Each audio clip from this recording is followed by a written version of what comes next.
നമസ്കാരം. ഓട്ടപ്രദർശനത്തിലേക്ക് സ്വാഗതം. പഹൽഗാമിൽ ആക്രമണം നടത്തിയ 4 ഭീകരവാദികൾ അതിർത്തി കടന്നത് എങ്ങനെ? അവർ സെക്യൂരിറ്റി വെട്ടിച്ച് രാജ്യത്തിന്റെ ഉള്ളിൽ വന്ന് ഭീകരാക്രമണം നടത്തിയത് എങ്ങനെ? സൈനിക സുരക്ഷയുള്ള മേഖലയിൽ അവർക്ക് ആയുധങ്ങൾ ലഭിച്ചത് എങ്ങനെ? അവരെ കിട്ടിയോ? ജെയ്ഷെ മുഹമ്മദ്, ലഷ്കർ ഇ തോയ്ബ തുടങ്ങിയ ഭീകരവാദ സംഘടനകളുടെ ഓപ്പറേഷൻ രീതിയോ വഴിയോ അറിയാത്തവരാണ് പൊതുവെ ഇങ്ങനെയുള്ള ചോദ്യങ്ങൾ ചോദിക്കുമ്പോൾ സാധാരണഗതിയിൽ ഒരു പ്രതിരോധത്തിലായി പോകുന്നത്. എന്തായാലും നമുക്ക് ഈ ചോദ്യങ്ങൾ ഓരോന്നായി പരിശോധിക്കാം. ഒന്നാമത്തത്, അതിർത്തി കടന്ന് ഭീകരവാദികൾ വന്നതെങ്ങനെ? ജെയ്ഷെ മുഹമ്മദിന്റെ പരിശീലന താവളങ്ങൾ പാക് അധിനിവേശ കാശ്മീരിലും അതോടൊപ്പം തന്നെ പാകിസ്ഥാന് ഉള്ളിലും ഒരുപോലെയുണ്ട്. ഇന്ത്യയിലേക്ക് LOC വഴി ശക്തമായ കാവൽ ഉള്ളതുകൊണ്ട് നേരിട്ട് നുഴഞ്ഞു കയറാൻ പറ്റില്ല. അതിന് പരിഹാരമായി അവർ കണ്ടെത്തിയ വഴിയാണ് പാക് അധിനിവേശ കാശ്മീരിൽ നിന്ന് തുടങ്ങി കാശ്മീരിന്റെ ഉള്ളിൽ വരെ എത്തുന്ന അണ്ടർഗ്രൗണ്ട് ടണലുകൾ.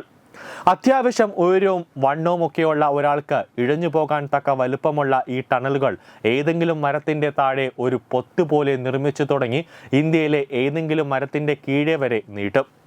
എന്നിട്ട് അങ്ങനെ സമർത്ഥമായി മൂടും. നമ്മുടെ നാട്ടിൽ കാണുന്ന മരപ്പൊത്തുകളുടെ വലിപ്പം ഇതിനുണ്ടാകും. മൂടി വരുമ്പോൾ ചെറിയ ദ്വാരമായി തോന്നുകയും ചെയ്യും. മരങ്ങളുടെ കീഴിൽ ആയതുകൊണ്ട് തന്നെ സൈന്യത്തിന് ഇത് ലൊക്കേറ്റ് ചെയ്യാൻ നല്ല പാടായിരിക്കും. കാരണം പ്രത്യക്ഷത്തിൽ ഇത് ഏതെങ്കിലും വന്യമൃഗത്തിന്റെ പണിയാണെന്ന് തോന്നും. പുൽവാമ ഭീകരാക്രമണം ആസൂത്രണം ചെയ്ത ഉമർ ഫറൂഖിന്റെ അടക്കം ഇങ്ങനെയുള്ള ടണൽ വഴിയാണ് ഇന്ത്യയിലെത്തിയത്. അല്ലാതെ സിനിമയിൽ കാണുന്നത് പോലെ പട്ടാളക്കാരൻ ഇടതുവശത്തേക്ക് തിരിയുന്നത് നോക്കി വലതുവശത്തൂടെ ഓടിക്കേറുകയല്ല ഇവന്മാർ ചെയ്യുന്നത്. പഹൽഗാം ആസൂത്രണം ചെയ്തത് ജെയ്ഷെ മുഹമ്മദ് ആയതുകൊണ്ട് തന്നെ ഇതേ രീതി തന്നെയായിരിക്കും അവർ തിരഞ്ഞെടുത്തിട്ടുണ്ടാവുക. രണ്ടാമത്തെ ചോദ്യം വരുമ്പോൾ, അവർ സെക്യൂരിറ്റി വെട്ടിച്ച് രാജ്യത്തിന്റെ ഉള്ളിൽ വന്ന് ഭീകരാക്രമണം നടത്തിയത് എങ്ങനെ?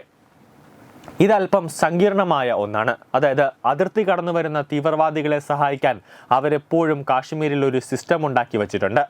അതായത് അകത്തുള്ള കാശ്മീരികളായ അവരുടെ ആളുകളെ കൊണ്ട് തന്നെ അതിർത്തികളിൽ നിന്നും അവർക്ക് പോകേണ്ട സ്ഥലത്തേക്ക് എത്തിക്കുന്ന പരിപാടി.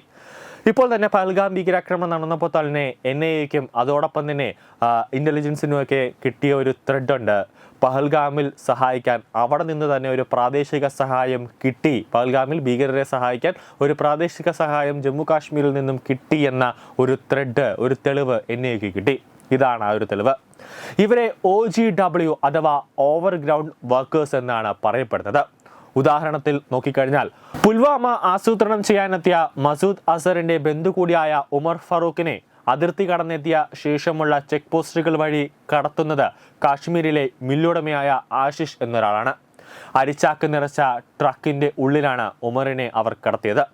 പുൽവാമ നടത്തിയ ആദിലിനെയും അവർ എത്തിച്ചത് ഇങ്ങനെയാണ്. ഈ OGW അതായത് അണ്ടർഗ്രൗണ്ട് വർക്കേഴ്സിനെ തിരിച്ചറിയുക വളരെ പ്രയാസമാണ്. കാരണം ഇവർ സാധാരണക്കാരാണ്. ഉദാഹരണമായി വീണ്ടും പുൽവാമ തന്നെ എടുക്കാം.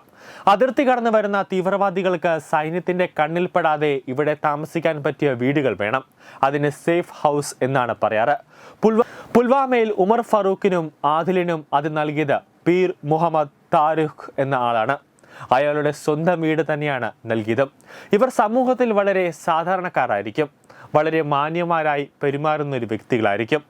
പുൽവാമയിൽ ആർമി കോൺവോയുടെ നീക്കങ്ങൾ നിരീക്ഷിച്ച് വീഡിയോയിലാക്കി കൃത്യസമയത്ത് ഉമർ ഫറൂഖിനെ NH-44 വിവരങ്ങൾ അറിയിച്ചു കൊടുത്തത് ഇവരുടെ അണ്ടർഗ്രൗണ്ട് വർക്കേഴ്സായ ഷാക്കിർ ബഷീർ എന്ന ആളാണ്. ഹൈവേയിൽ ഒരു ഫർണിച്ചർ കട നടത്തുന്ന ബഷീറാണ് മാസങ്ങളോളം സൈന്യത്തിന്റെ നീക്കങ്ങൾ നിരീക്ഷിച്ചത്. പഹൽഗാം ആക്രമണത്തിന് ശേഷം കാശ്മീരിൽ കുറെ വീട് തകർത്തത് എല്ലാവരും ഓർക്കുന്നില്ലേ? അത് ഇവർക്ക് താമസിക്കാനുള്ള സേഫ് ഹൗസ് ഒരുക്കി കൊടുത്തിട്ടുള്ള അണ്ടർഗ്രൗണ്ട് വർക്കേഴ്സിൻ്റെതാണ്. 3, സൈനിക സുരക്ഷയുള്ള മേഖലയിൽ ഇവർക്ക് ആയുധങ്ങൾ ലഭിച്ചത് എങ്ങനെ? അതിർത്തി കടക്കുമ്പോൾ തന്നെ പൊതുവെ ഒരാൾക്ക് എടുക്കാൻ കഴിയുന്ന പരമാവധി ആയുധവുമായി തീവ്രവാദികൾ തന്നെ വരാറാണ് പതിവ്. അങ്ങനെ അല്ലാത്ത അവസരങ്ങളിൽ അവർ അകത്ത് കടന്നിട്ട് അണ്ടർഗ്രൗണ്ട് വർക്കേഴ്സിനെ ബന്ധപ്പെട്ട് ആയുധങ്ങൾ സംഘടിപ്പിക്കാറാണ് പതിവ്. പുൽവാമ തന്നെ ഒരിക്കൽ കൂടി ഉദാഹരണമായി എടുത്താൽ, അതിർത്തി കടന്നപ്പോൾ അതായത് ടണലിലൂടെ കടന്നപ്പോൾ പുൽവാമ ആസൂത്രണം ചെയ്ത 3 തീവ്രവാദികൾ 25 മുതൽ 30 കിലോ RDX ആണ് കടത്തിയത്. ബാക്കി അവർക്ക് ആവശ്യമായ ജലറ്റിൻ സ്റ്റിക്കും മറ്റും അകത്തുള്ള അണ്ടർഗ്രൗണ്ട് വർക്കേഴ്സ്മാരെ ഉപയോഗിച്ച് ഖനനം നടക്കുന്ന സ്ഥലത്ത് നിന്നും സംഘടിപ്പിക്കുകയാണ് ചെയ്തത്. മുംബൈ ഭീകരാക്രമണത്തിലും ഇത് കാണാൻ കഴിയും. അകത്ത് കടന്ന കസബും കസബിന്റെ ഒപ്പം വന്ന ഇബ്രാഹിമും CST റെയിൽവേ സ്റ്റേഷനകത്ത് ശുചിമുറിയിൽ കയറിയിട്ടാണ് ആയുധങ്ങൾ അസംബിൾ ചെയ്തത്.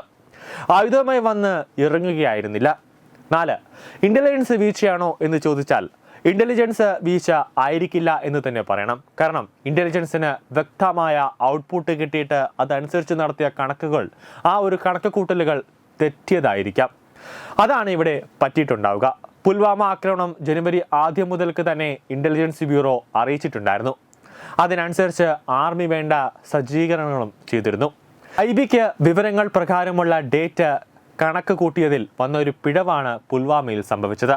പക്ഷേ ഫെബ്രുവരി 14 വരെ സൈന്യത്തിന് ലഭിച്ച എല്ലാ ഇന്റലിജൻസ് വിവരങ്ങൾ പ്രകാരവും സുരക്ഷിതമായി നീക്കങ്ങൾ ചെയ്തിരുന്നു. മാത്രമല്ല, ആക്രമണം നടത്തുന്നതിന് ഏതാനും മണിക്കൂറുകൾ മുന്നേ ഇന്റലിജൻസ് വിവരങ്ങൾ ആർമി പരിഗണനയ്ക്ക് എടുത്തിരുന്നതിന്റെ തെളിവാണ് ആക്രമണ സാധ്യതയുള്ള പീർ സെക്ടറിൽ വണ്ടി ഭക്ഷണം കഴിക്കാൻ നിർത്താതെ ഇരുന്നത്. ഇവിടെയും IB മുന്നറിയിപ്പ് തീർച്ചയായും ഉണ്ടാകും. പക്ഷേ സ്ഥലമോ തീയതിയോ കണക്ക് കൂട്ടലിലെ പിഴവായിരിക്കാം പറ്റിയിട്ടുണ്ടാകുക. എവിടെയാണ് അത് സംഭവിച്ചത് എന്നറിയാൻ NIAയുടെ അന്വേഷണം പൂർത്തിയാക്കി ആ റിപ്പോർട്ട് കിട്ടണം.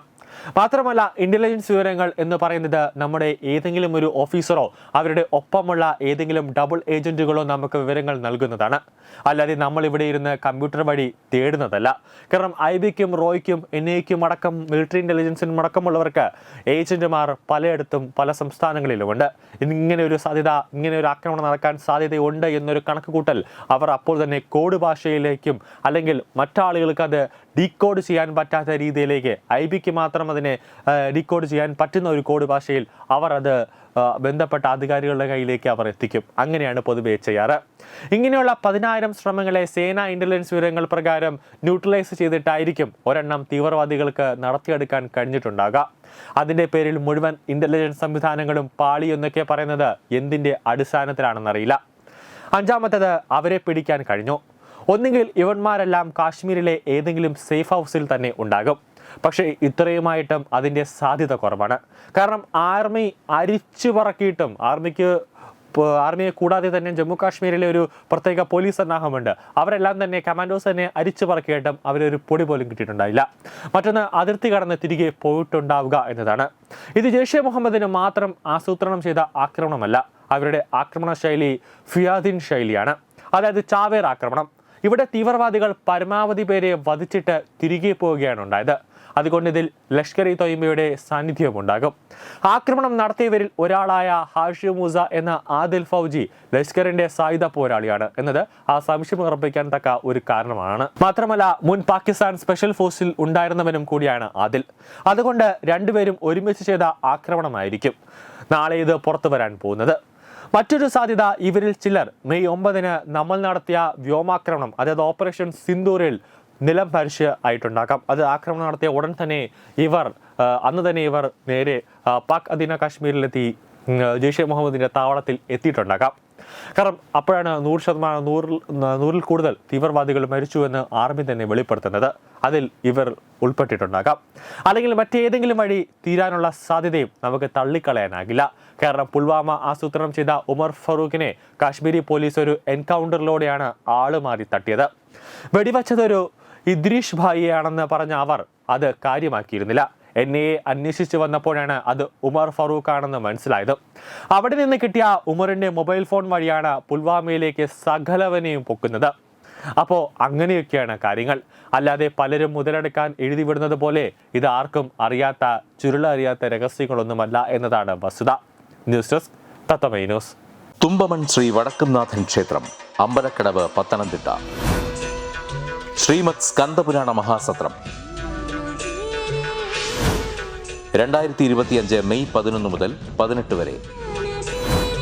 ബ്രഹ്മശ്രീ മുംബൈ ചന്ദ്രശേഖര ശർമ്മയുടെ മുഖ്യ കാർമ്മികത്വത്തിൽ മഹാഗണപതി ഹോമം, സ്കന്ദപുരാണ പാരായണം, മഹത് പ്രഭാഷണങ്ങൾ, പൂജഹോമാദികൾ, കലാസാംസ്കാരിക പരിപാടികൾ.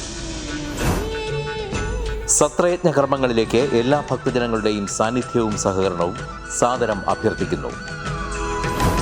മഹാസത്രവേദിയിൽ മെയ് 18 പഴനി അരുൾമിക ദണ്ഡായുധപാണി സ്വാമി ദേവസ്ഥാന അർച്ചക സ്ഥാനികർ ശ്രീസെൽവ സുബ്രഹ്മണ്യ ശിവശാരിയാരുടെ മുഖ്യ കാർമ്മികത്വത്തിൽ നടക്കുന്ന അതിശ്രേഷ്ഠവും സർവൈശ്വര്യദായകവുമായ സ്കന്ദഹോമം സ്കന്ദമഹാപുരാണ സത്രത്തിന്റെ ആദ്യമധ്യാന്തമുള്ള സമ്പൂർണ്ണ തത്സമയ കാഴ്ച തത്വമയി നെറ്റ്വർക്കിൽ.